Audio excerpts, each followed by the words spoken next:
Hello everyone, welcome to this chapter covering message strategy and execution of an integrated marketing communications program run for Charles Sturt University by Associate Professor David Gray. I'd like to welcome everyone to this section of the course. First of all, let's have a look at the learning objectives. And really what we want to do this time is to carry the discussion forward by having a look at the kinds of messages, the structure and consistency in communication. Let's talk about creativity and creative thinking. Let's have a look at the creative process, have a look at the different kinds of message strategy and how to execute the big idea, and provide some examples of different kinds of advertising appeals and execution techniques. Look at some of the creative tactics and to look at how to inspire clients to evaluate their creative works of their agencies. So we can see the overall map here, which looks at the messages, the client inspiration, the creativity, and also the creative process. One example, when we have a look at a marketing communications program, is to look at the Dumb Ways to Die campaign. And I'll just show you the YouTube video, and then we can reflect back on this video.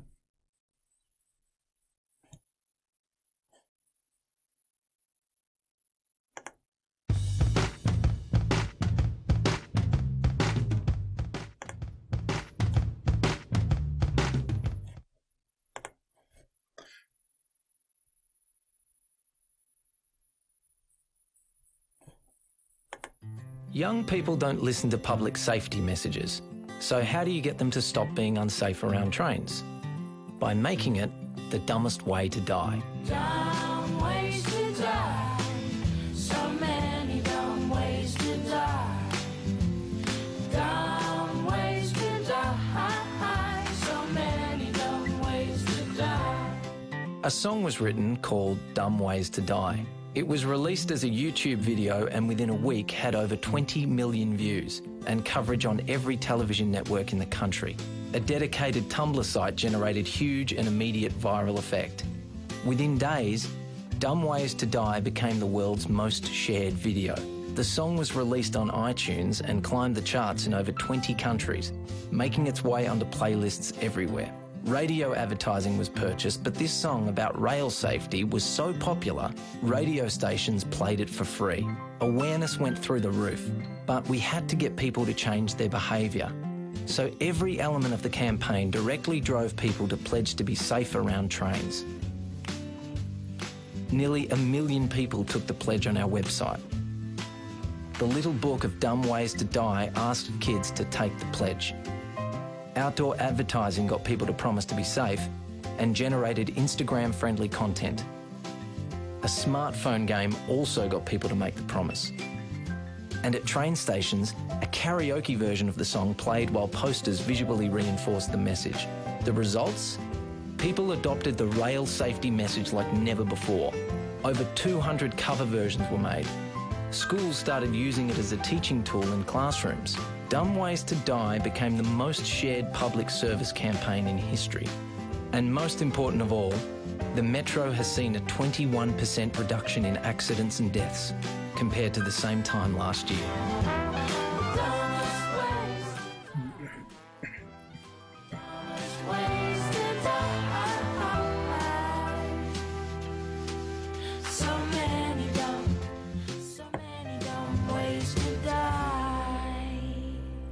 Be safe around trains, a message from Metro.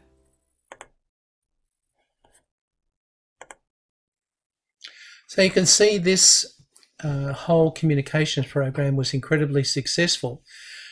So let's first of all have a look at the objectives of the campaign. The first objective was to increase public awareness about rail safety by 15%. So it's a very, very specific objective. Number 2 was to generate sharing or an increase in public relations activity around the message about rail safety also by 15%. Third objective was to invite a commitment to be safe of 45,000 pledges over the next 12 months. And number 4 was to see a reduction in rail accidents by 10% over 12 months. Now, all of these objectives were easily achieved and a far greater achievement than expected. And the budget was only $300,000. So here you had a fully integrated marketing communications program built around a fun way to encourage people to commit to rail safety. So when we look at message strategy and execution, basically we're interested in how to communicate persuasively. We want to formulate the right message or the creative strategy, and this is absolutely vital. And it's all about knowing what to say. That's essentially what message strategy and execution is all about. So we need to answer the question from the receiver's perspective, from the consumer's perspective of what's in it for me. So the idea is that if we don't know what to say, we can never make that connection between the product and the consumer or the other stakeholders that we seek to target. One of the initial things that we can look at are the different kinds of message typologies and their relationship to integrated marketing communications. Now, there are 4 different types of messages contained in an IMC campaign, 4 possible different types of messages. So if we look at the VW product, there was a major recall a number of years ago. The first kind of message is what we call a product message. And that is, what does the product tell us, such as the experience of driving or the love of the brand, if we think about a motor vehicle. The second message typology is a service message, what people who work for or represent the brand tell us. So in the case of VW, it was the recall and service center advice. Number 3, we talk about planned messages, what the organization tells us, such as deriving through its advertising and media releases. Number 4, any unplanned messages. And this covers what everyone else says. So in relation to the recall, it could be the online revolt and or the media coverage around that recall.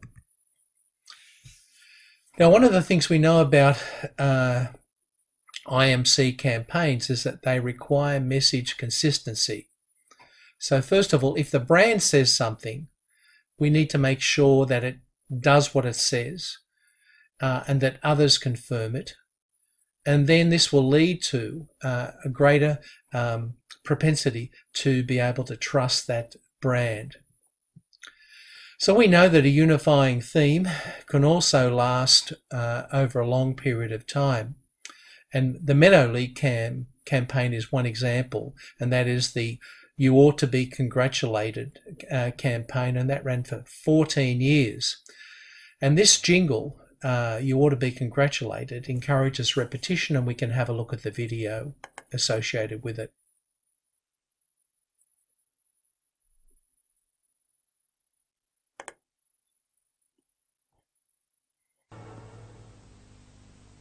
Spikes in their jackets, corn on the cob, Meadow League, plenty of.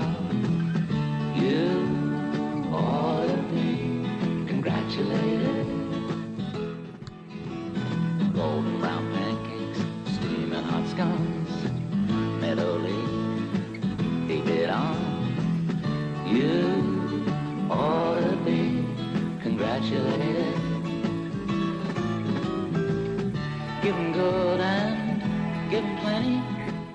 Spread it round and don't spend any. It's Meadow League and you know it's doing 'em good. Give them Australia's most popular polyunsaturated margarine. Meadow League, Meadow League.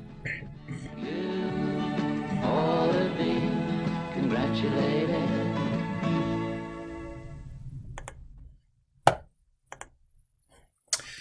So this particular campaign was incredibly popular and it's being used for a long period of time. Another campaign which has been used also for a long period of time is the Toyota "Oh What a Feeling" theme, and it's still running now, although to a lesser degree. And here I'd like to show you one of the early videos on YouTube which cover the "Oh What a Feeling" campaign.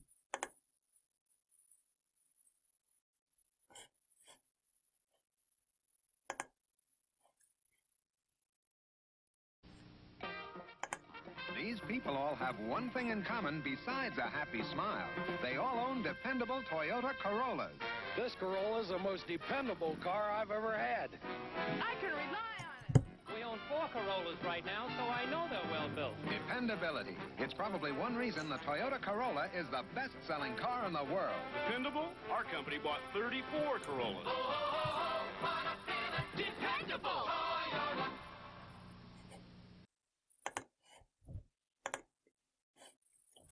So this particular program has been around for more than 30 years. So the message here is to make your IMC campaigns to have the message consistent over a period of time. And basically what you say is what you do, and your consumers confirm it, and that leads to brand integrity over quite a long period.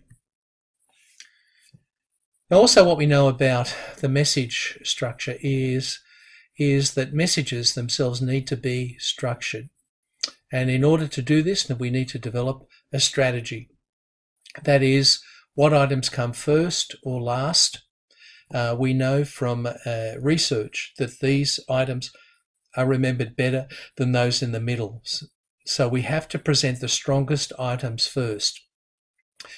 Particularly if the audience is opposed to your idea or not interested, it's very important that we get that central message across first. One of the things we need to consider is, do our messages need a conclusion? And the answer is that if the messages have explicit conclusions, they're more easily understood and they're also more effective. However, it's not as straightforward as that, because it may depend on the target audience, the type of issue or topic, or the nature of the situation. Some of the prior research says that better educated people don't necessarily want you to draw conclusions in some kind of advertisement, some kind of IMC program. Perhaps they want to reach their own conclusions. However, this does not appear to be the case, where products or services require low involvement, where the products are complex, and it may be that for discussion purposes you need to have some kind of conclusions in your message. Now, there's also the issue of what we call message-sidedness. And basically, you can have one-sided messages, two-sided messages, or refutational messages. Now, a one-sided message, they are by far the most common message used. And that is that they mention only the positive attributes or benefits. And they're usually used with low involvement and less complex products or services, where it's likely that the receiver agrees with that attribute or benefit.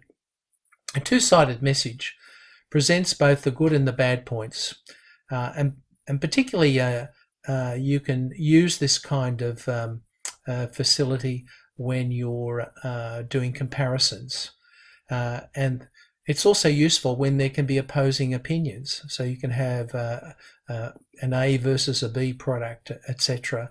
Or you can have one idea opposed to another idea. Then there are refutational messages. And these present both sides of an issue before refuting the opposing viewpoint. And in many cases, these are more effective than one-sided messages. However, remember that one-sided messages are the most common. One of the things that we need to consider is, should we use verbal or visual messages? And that is, in addition to the words, we know that visuals can also influence the way that messages are processed. So it could be that in situations where we have low verbal imagery plus a visual message, that this can lead to an increase in product recall. However, if we have a message which has a high level of verbal imagery, just by adding the visual side, whether it's a graphic, a photograph, a video, etc., it doesn't necessarily influence recall. And also, we know that verbal imagery, which is inconsistent with a visual message, can also increase product recall because it focuses our attention. So consumers can develop images or impressions based on visual elements, such as an illustration in an ad or the scenes in a TV commercial. And on the right-hand side, you can see it's the McDonald's logo, and really, who needs words for this kind of message? One of the critical things in IMC programs is the question of creativity. So in the terms here, what we mean by communication messages that can break through the competitive clutter, grab the consumer's attention, and have an impact. So it's about cut through. And then when we drill down, we see advertising creativity, and some of the prior research has identified the 4 dimensions to advertising creativity. The first one is originality, and that is that an idea is fresh, it's unique, it's untried. The second idea is that the ideas have utility. In other words, they're valued by the people who are receiving these messages, and that the ideas are appropriate. The third dimension is affectivity, and that is that the messages which are created are emotionally engageable and likable. And the fourth one, which sometimes applies and quite often applies, is that messages have some kind of humorous element to them. And that in all of these circumstances, that the message is created to solve a particular communication problem. And I think that's one of the critical elements that should be stated. If we have a look at getting attention, the example we have here is the Lynx win a trip to space. So I'll just show you the video so you can see what it's all about.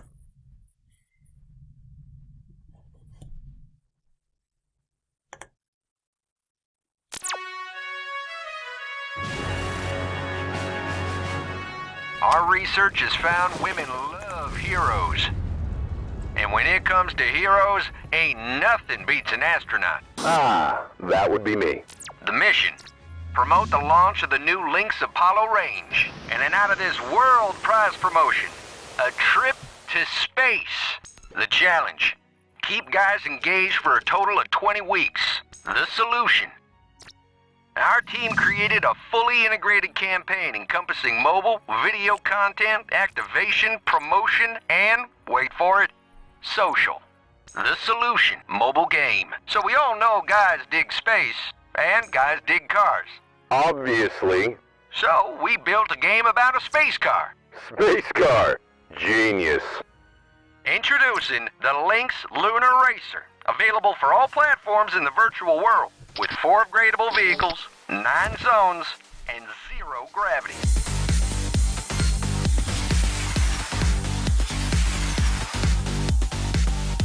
Due to its success, the game was rolled out in 4 other countries. Global. Back here on Earth, we built a fully operational Lynx Lunar Racer, and we sent it deep into the outer reaches of our target audience. Boasting an onboard Wi-Fi hotspot, guys could download the game anywhere. We created short films to extend the campaign beyond the TVCs. Our first video showcased a day in the life of an astronaut.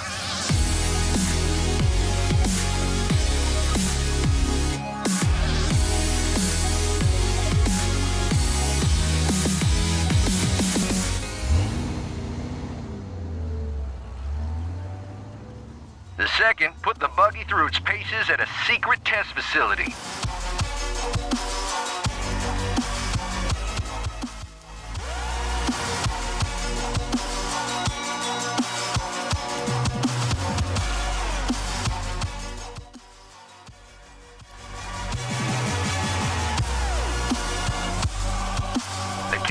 campaign spread everywhere, appearing all over the internet and mainstream media.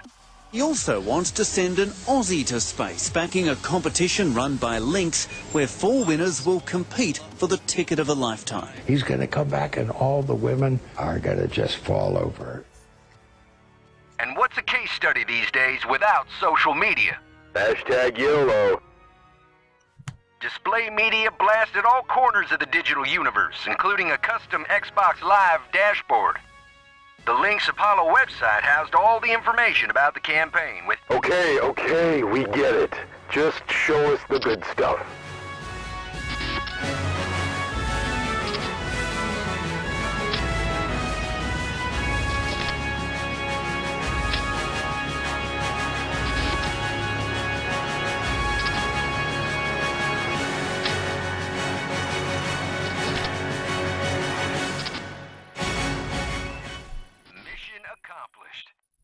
Roger that.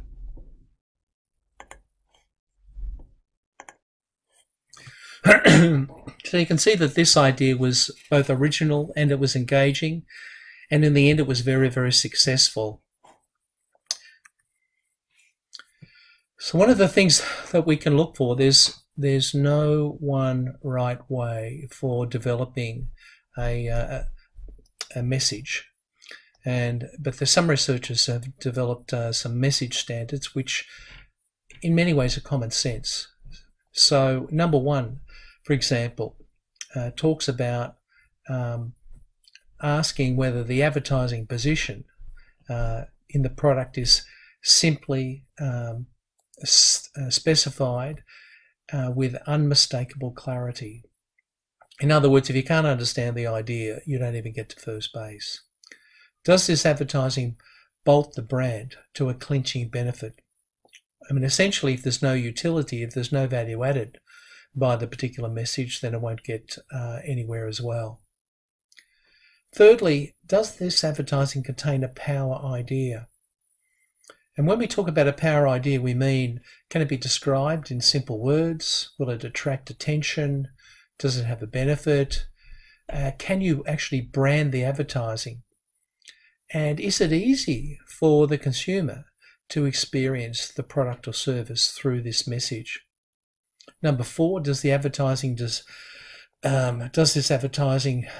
design develop a brand personality?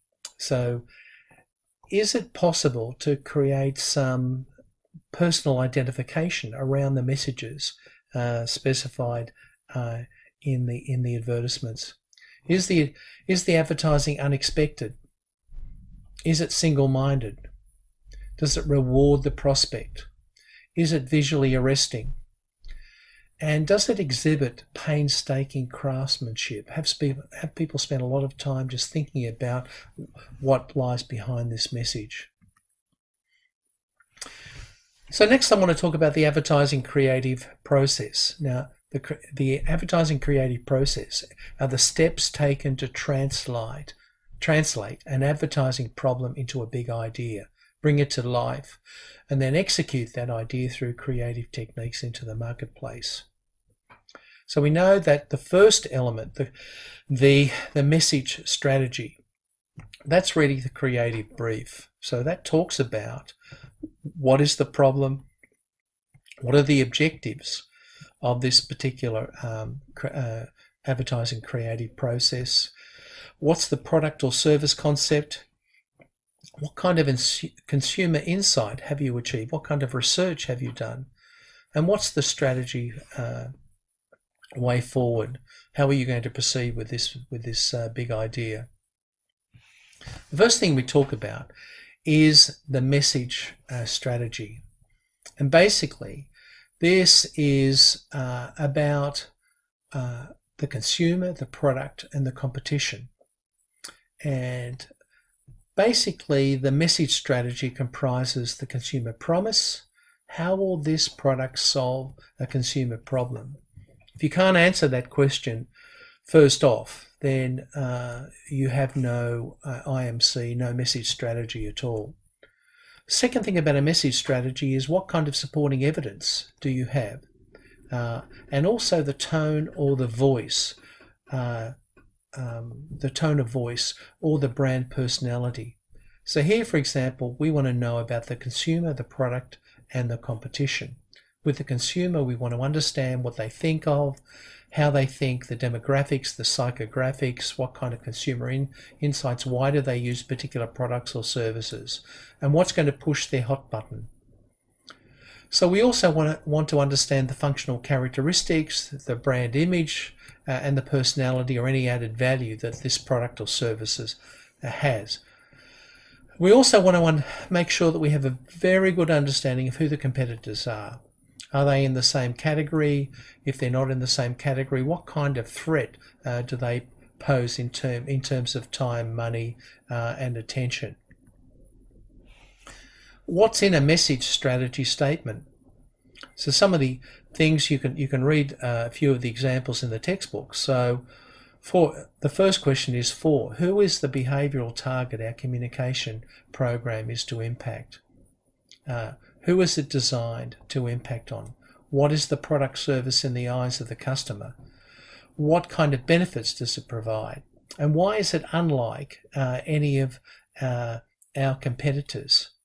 And what's the key differentiating point, the key point of relevance to make consumers interested in this product or service? So let's talk about what kind of message strategies are there. And there are a range of message. There are generic strategies promote the category, much like promoting primary demand. For example, it could be eat more beef, eat more lamb, eat more vegetables. So, or it could be just feel good. So these are generic kind of strategies which are often revolve around promoting an industry. Then there are preemptive strategies where you can make a claim that no other competitors have.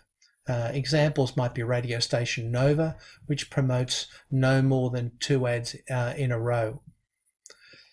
Excuse me. Then there's the USP, the unique selling proposition. It makes a unique proposition based on the functional attributes of the product, such as M&Ms melt in your mouth and not in your hands. There's the positioning strategy, such as being able to position your product in the consumer's mind, such as Virgin Blue, which is fun, a no-frills airline. Then there's the question of brand image.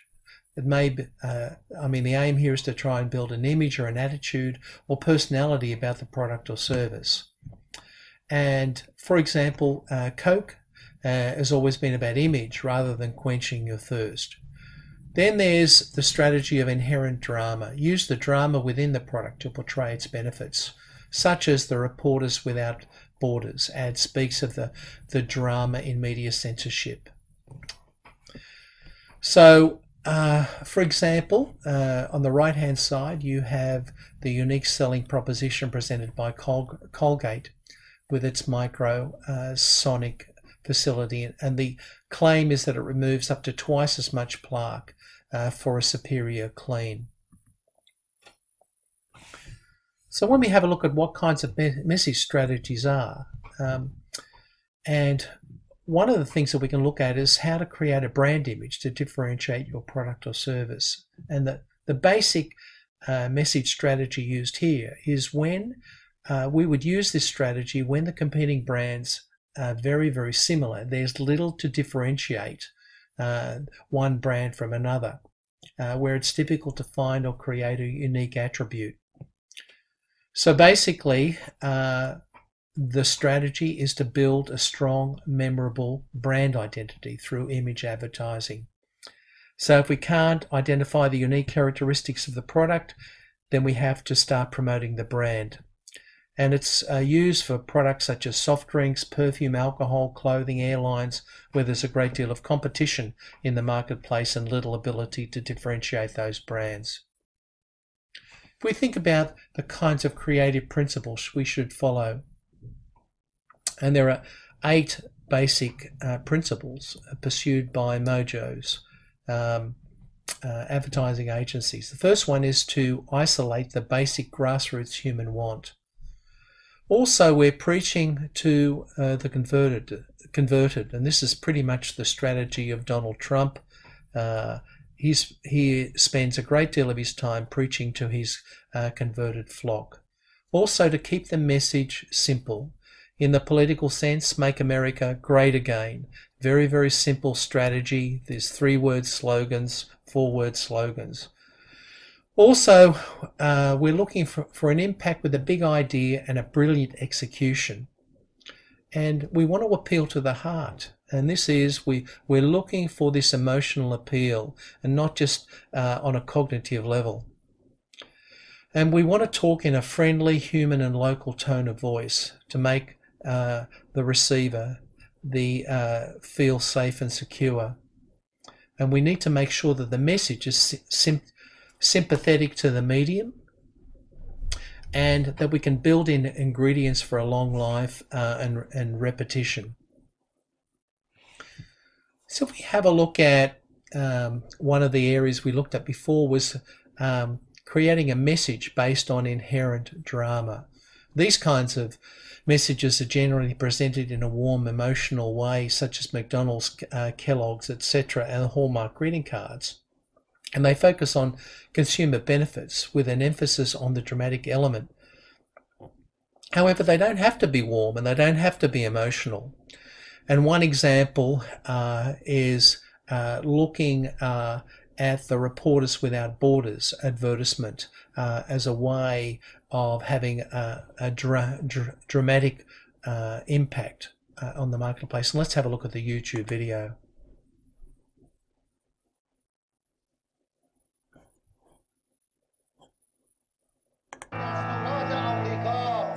Dictators and predators of free press have one thing in common.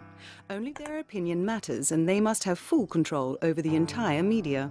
To convince people that press freedom really is indispensable, we created a print ad that literally speaks to the people. This is how it works. In newspapers, we published full-page photos of 3 infamous predators of press freedom. People were asked to scan the QR code on the photo and place their iPhone on the mouth of the person. As soon as they placed their phone on the photo, a mouth started to speak. But it was not the mouth of the person in the picture, but a journalist speaking about what's really happening nowadays in Libya, Iran, or Russia. The crackdown on opposition circles in Iran following the presidential election of 2009 continues unabated. Over the last 20 months, countless journalists have experienced periods of arbitrary detention or surveillance by the regime of President Ahmadinejad until they decided to leave Iran. To date, over 200 journalists and bloggers have been arrested. 40 are still in jail. They're accused of spying or acting against state security. Nearly 2 dozen...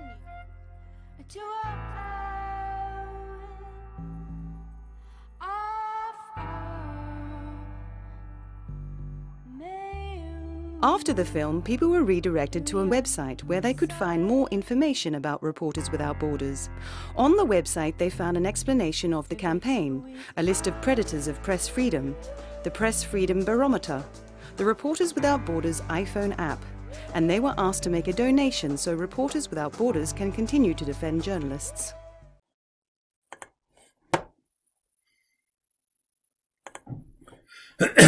So you can see with this campaign, Reporters Without Borders, this is quite a difficult area, but using the graphics, the images, the videos, you can make a very significant impact in terms of the way that people think or focus on a specific area. So let's talk about another approach. Another message strategy, looking at positioning. And so when we talk about positioning, we're talking about establishing a particular place in the customer's mind.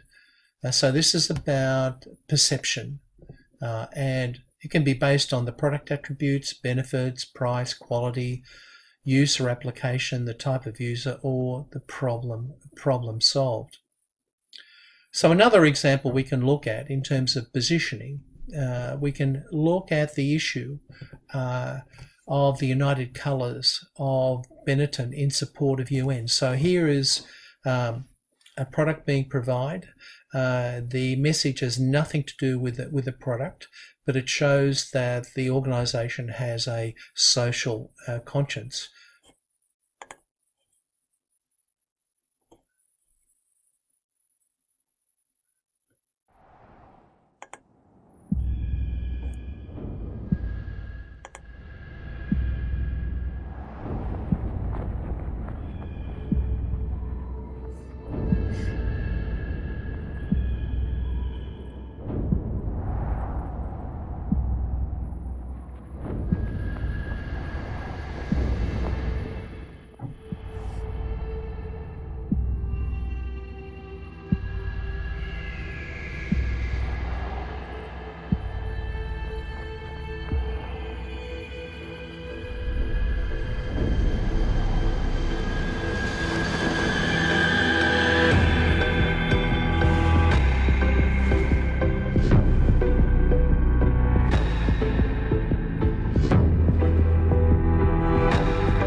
So here is United Colours of Benetton focusing on their support of UN women, violence, supporting their outrage against violence against women. And so this is designed to show that they're socially conscious. Now, not all positioning is effective. I mean, sometimes positioning can go awry.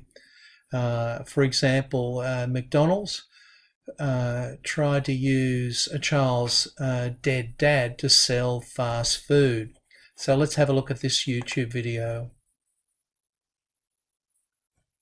Mom. Yes, love? What was Dad like?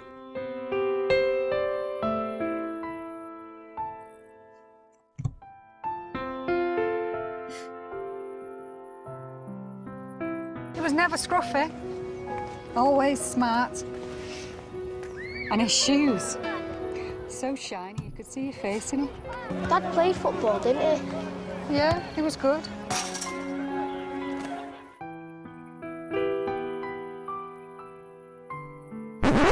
What was your dad's favourite too? Tartar sauce. All down his chin.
So one might ask, what were these creative people thinking?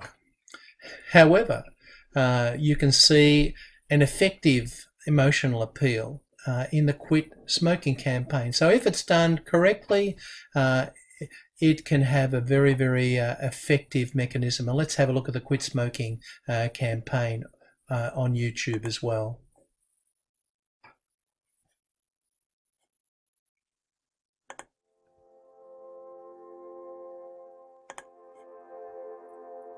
When I grew up and fell in love, I asked my sweetheart what lies ahead.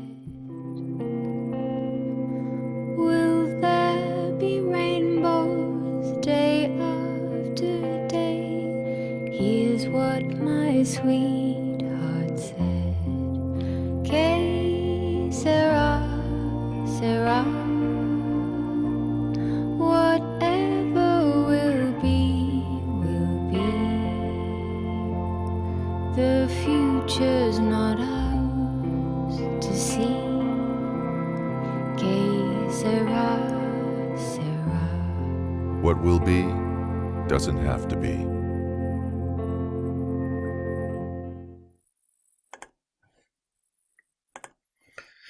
So you can see this was a very nice promotion in a very tender way of showing the relationship between husband and wife with a terrible disease. The next thing we look at, so we've had a look at the message strategy itself, what to say, the major selling arguments. Now let's have a look at the big idea, and that's about bringing the strategy to life. Even David Ogilvy said, I doubt if more than one campaign in 100 contains a big idea. I'm supposed to be one of the more fertile inventors of big ideas, but in my long career as a copywriter, I've not had more than 20, if that. How does the big idea emerge? And essentially the answer is initially from consumer insight. And in terms of, it's basically about where insight meets inspiration, and inspiration, you know, we're talking about the strategy converging with the idea generation. Examples of a big idea. There are lots of examples over the years, particularly in an Australian context. For example, the Come On Aussie, Come On, Louis the Fly, I Still Call Australia Home. I provided a couple of the YouTube videos which you can watch at your leisure. Also, Dumb Ways to Die, which we've looked at, and another one which we can have a look at the video of. It's called the Trial by Timeline, and that is New Zealanders were encouraged to use their freedom to take action. So let's have a look at the video.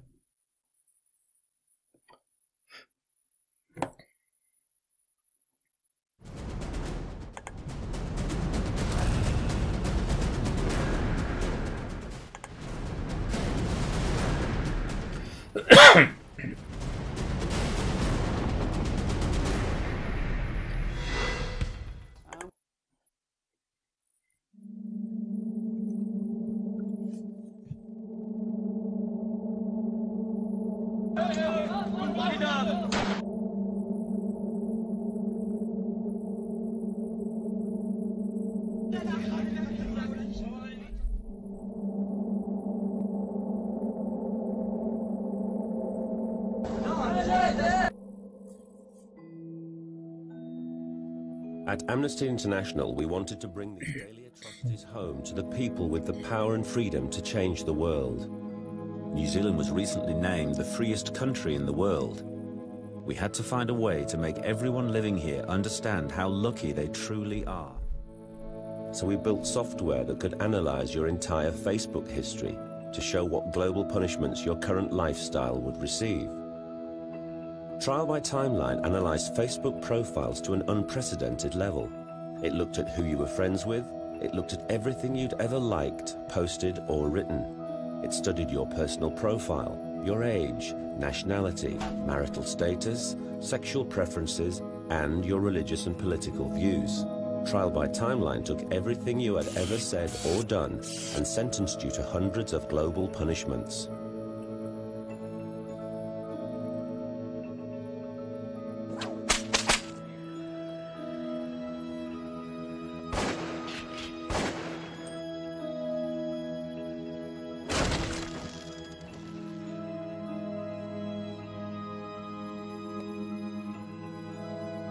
Upon sentencing, you were told that right now, people were suffering these punishments simply because they attempted a quality of life similar to yours.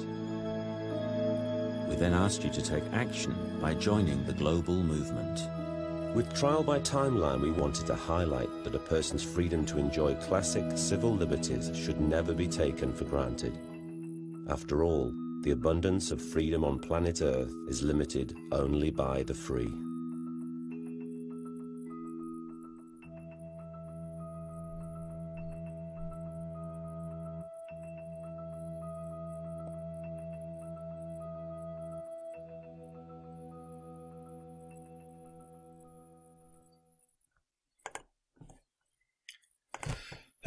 So you can see a pretty powerful message, and I think you get the idea over a number of examples. I've shown you an example on looking at impact of messages in relation to smoking, in relation to violence against women, in relation to Amnesty International. So there are all kinds of programs, very powerful programs, very powerful messages which can be demonstrated to have impact.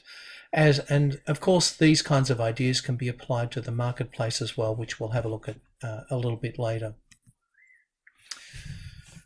Question which is often asked: is there a creativity thinking process? And Young's model of creative thinking includes 5 steps. The first step is immersion, and that is that you need to gather material. and immerse yourself in it. So if you want to understand an area, you really need to get involved into the detail. For example, in relation to market research, a very, very good way of doing this is using an ethnographic study, and there are many, many examples. One of the most famous ones is that used by the Harley-Davidson researchers, where a couple of researchers spent 2 years analysing the structure and the behaviour of those people who own Harley-Davidson bikes. The next issue is what we call digestion. So you've immersed yourself in an idea, then you need to think about it. So you need to take time to think about that idea. And then there's number 3 is the incubation stage. So after you've been thinking about it, you need to just mull on the idea for a while. Take it out of your conscious mind and into your subconscious, and let the ideas float around. 4th idea, hopefully you'll reach illumination. That you're looking for that eureka, that ha-ha moment, which will say, yes, now I have something which is incredible, something which is unique, something which I can work with. And number 5 is the reality of verification. Does this idea work? You need to study it. You need to test it to see if it can be used in a practical sense. However, the critical thing to remember is there's no magic formula. There are many, many different ways to approach the creative thinking process, and this is just one of them.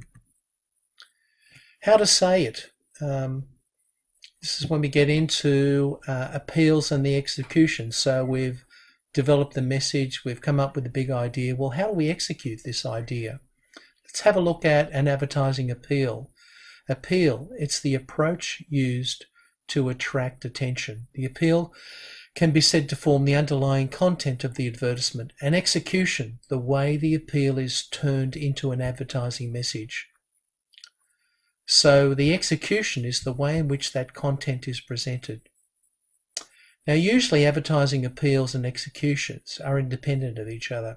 So, for example, a particular appeal can be executed in a variety of ways, and a particular means of execution can be applied to a variety of advertising appeals. So there's no one size fits all.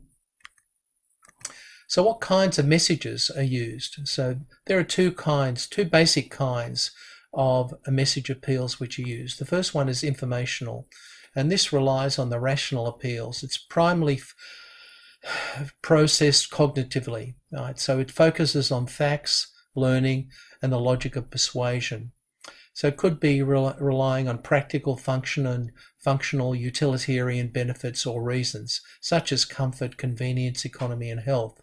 The transformational appeal is essentially an emotional appeal, where it's processed emotionally, and it focuses on social or psychological needs. It's used more effectively when there's little differentiation between the brands, and this is often used in the case of brand image development. Some of the typical kinds of emotional messages are, for example, relating to personal states or feelings. Could be focusing on safety, security, fear, love, affection, happiness, or there can be those emotional messages which are socially based such as recognition, improvement of status, encouraging respect, increasing involvement, embarrassment, dealing with rejection, dealing with acceptance and or approval. And all kinds of combinations of these messages, these emotional message appeals can be used, but they're context specific. So the use of one emotional message in one kind of context may not be appropriate in another kind of context. So let's have a look at the functions of advertising and communications objectives. Now, basically, we know that there are these 5 major forms of objectives. The first objective is to inform, or to persuade, or to remind people about your product or brand or service or idea. Another objective could be to add value. And finally, there could be an objective to assist other efforts. For example, to inform could be about creating brand awareness. Maybe making consumers aware of new products, about specific brands, educating them about specific features, or also creating secondary demand. If we have a look at persuasion, here's an example of healthy choice. Basically, this is about building product wants, to persuade customers to try new products, brands or services.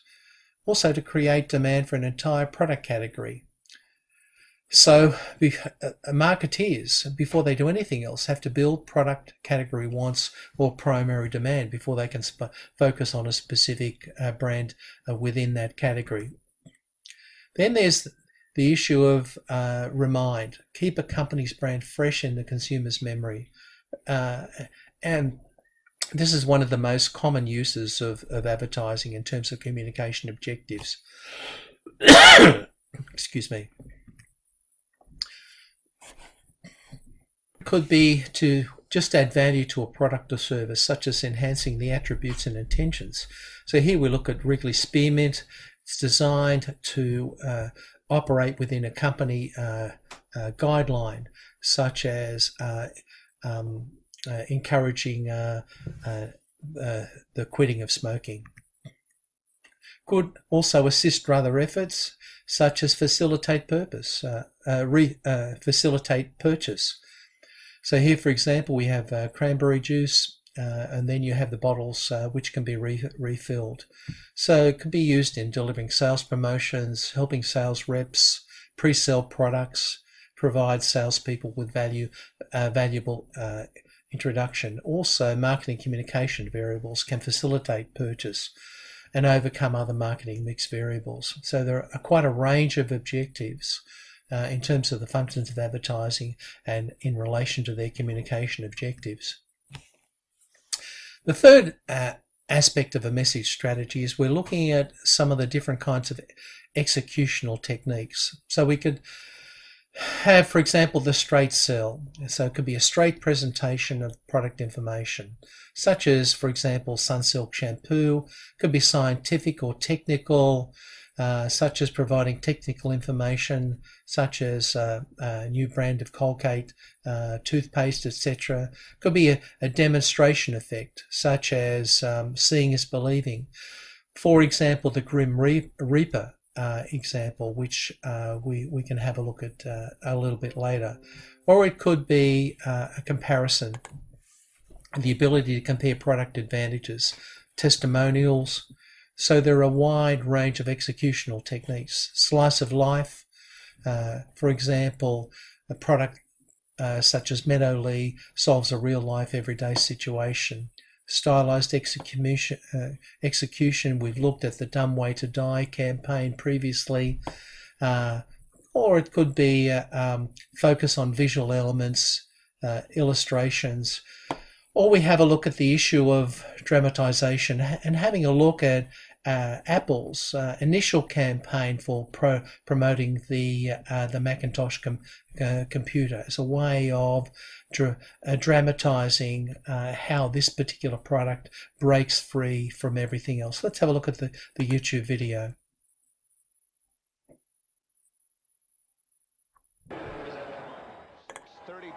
Left to play in Super Bowl 18. Raiders 28-9.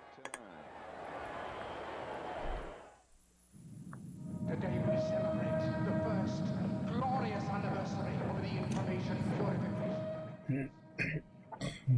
For the first time in all history, a garden of pure ideology, where each worker may bloom, secure from the pests, obeying contradictory thoughts.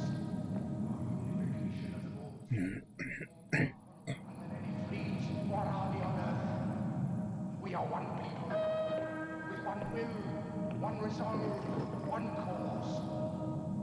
Our enemies shall talk themselves to death, and we will bury them with their own confusion. We shall prevail. On January 24th, Apple Computer will introduce Macintosh. And you'll see why 1984 won't be like 1984. The magic of CBS Sports Sunday is the WBC Super Lightweight Championship World Cup skiing. So you can see what a dramatic impact that particular Apple's campaign had back in 1984, and the company is still going well. So obviously humour can be used to target a particular audience as well. So let's have a look at one of the execution processes, which is looking at a demonstration effect plus fear. And let's have a look at the Grim Reaper campaign.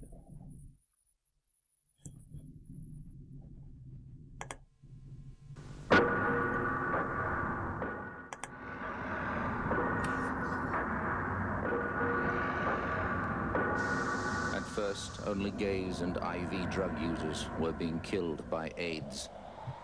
But now we know every one of us could be devastated by it.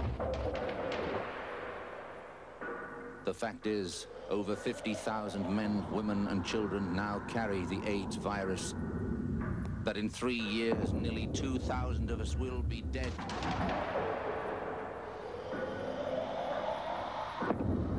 That if not stopped, it could kill more Australians than World War II. But AIDS can be stopped, and you can help stop it. If you have sex, have just one safe partner, or always use condoms. Always.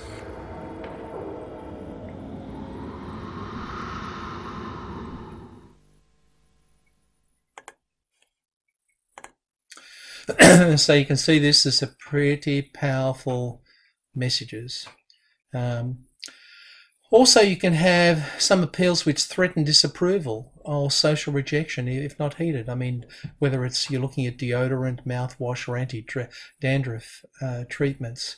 So the argument is that if you don't take these particular products or services, that you'll be disapproved of or rejected in society, and that's the method used.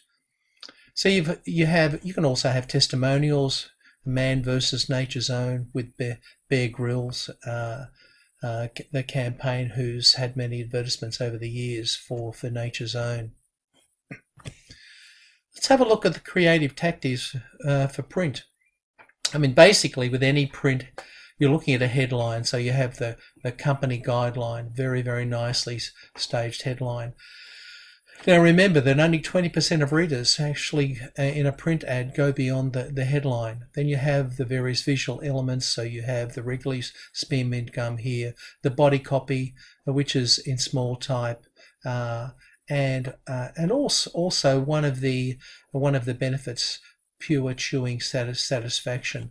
The body copy, which is down here, and also the layout. So you'll see that there's not actually much text on the page. It's the very large headline, so you can't miss it, and a graphic demonstration. It's a very nice creative print ad. So when you have a look at the creative tactics for video and digital, one of the key aspects is who's actually presenting it, what the setting is. What kind of visuals overall, what aspects are used in relation to technical aspects and for the lighting, etc. So you have visuals, you have the audio, and then you have the interactivity. With audio, you have quite often nice jingles are used. You might have voiceovers, you might have games used with interactivity, or you have click-throughs, or a range of these. So the combination of these, and any advertising agency or any creative agency would be researching how each of these elements interact together to form the kind of delivery pattern for a message. One of the things that is often overlooked in message production is the planning and production. of television commercials, and there are a whole range of activities which need to be undertaken in terms of pre-production, such as selecting a director, production company, bidding, cost estimation. Even though the cost of producing these kinds of videos has been reduced dramatically, but if you want a professional video undertaken for a major brand, it's still going to cost a lot of money. Then there's the production process, where you're going to shoot. Are you going to have night or weekend shoots? What kind of talent are you going to use? Then there's the post-production, the editing, the processing, the recording, sound effects. A whole host of these activities can go to increase the cost of producing any kind of television commercial. We know that behind every good campaign, so it's not just about the agency, it's not just about the creative side, it's about also having a great client as well. And clients sometimes can be risk averse, and we need some clients sometimes to take a risk. However, the more money that's being spent, the less likely it is that a client is going to be predisposed to taking a risk in an advertising campaign. So most of the time it's an inch-by-inch campaign in terms of inch-by-inch improvement. We saw that Apple's 1984 commercial, it almost never went to air. Some of the senior managers were worried that it was going to have a negative impact on the marketplace, and to give them credit, they took the challenge, and it was an incredibly successful television commercial.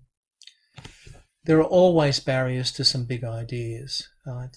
Whether it's increased advertising accountability, time pressure, global boundaries, media fragmentation, consumer cynicism, and also the difficulty of differentiating brands in the marketplace. So there are some significant barriers, which mean that often the creative people and also the clients become much more risk averse to taking on new ideas.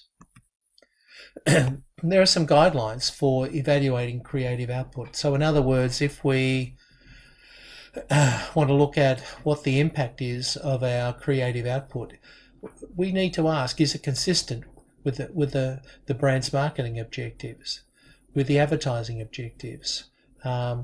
Is it consistent with the creative strategy? Does it do what it's supposed to do? Does it hit the target audience? Is there a convincing message? Does the execution overwhelm the message? Is it appropriate to the media environment? And is it truthful and tasteful? So from a summary perspective, we've looked at one of the major aspects is consistency. We need to make sure that messages are consistent. The strategy tells us what to say, but creative messages require a big idea. So we need to look at the strategy, the advertising appeal, and the execution. We know that message strategies can be broken down into informational and transformation. The appeals can be broken down into rational and emotional. And often we'll be using an emotional appeal, particularly where there's little differentiation between the products or services which we're looking at. Bad clients are a dumb way for great advertising ideas to die. So I'd like to thank you all for listening, and I look forward to seeing you and talking to you again in the next lecture.